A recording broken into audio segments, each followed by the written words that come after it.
కేంద్ర ప్రభుత్వం oil companies LPG dealers చేస్తున్నారు. ఈరోజు ఒక ప్రాథమిక సమీక్ష చేశాను.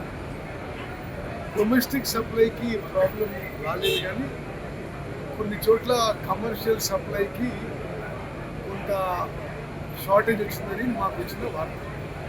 ఇమ్మీడియట్గా రేపు మధ్యాహ్నం 12 గంటలకి రాష్ట్ర చీఫ్ సెక్రటరీ గారితో సహా నేను తెలంగాణలో ఉన్న ఆయిల్ కంపెనీస్ అధిపతులందరినీ పిలిపించాము. రాష్ట్రంలో స్టాక్ ఎంత ఉంది, డొమెస్టిక్ సప్లైకి ఎంత ఉంది, డీలర్ల దగ్గర ఎంత ఉంది, కమర్షియల్ సప్లైకి ఎంత ఉంది అని చెప్పి ఇమ్మీడియట్గా ఈరోజు నేను ఒక సమీక్ష చేసి రేపు ఆయిల్ కంపెనీస్ పిలిచి జిల్లా కలెక్టర్లతో ఒక వీడియో కాన్ఫరెన్స్ రేపు 12 గంటలకి ఏర్పాటు చేయడం జరిగింది.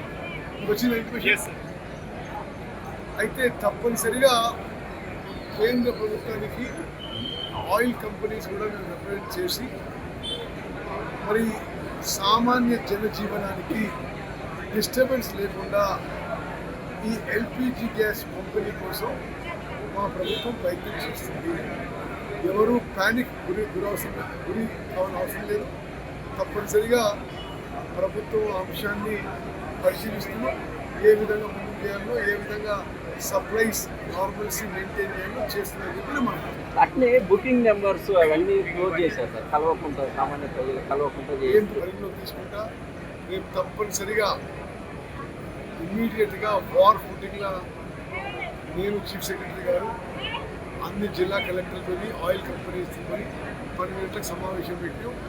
మొత్తం ఎల్పిజి సప్లైలో పూర్తి నార్మల్సీ ఉండే విధంగా మా ప్రభుత్వం కేంద్ర ప్రభుత్వంతో కోఆర్డినేట్ చేసి చర్యలు దీన్ని అదును చూసి నాకు తెలియజేశారు. అది ఒకవేళ డీలర్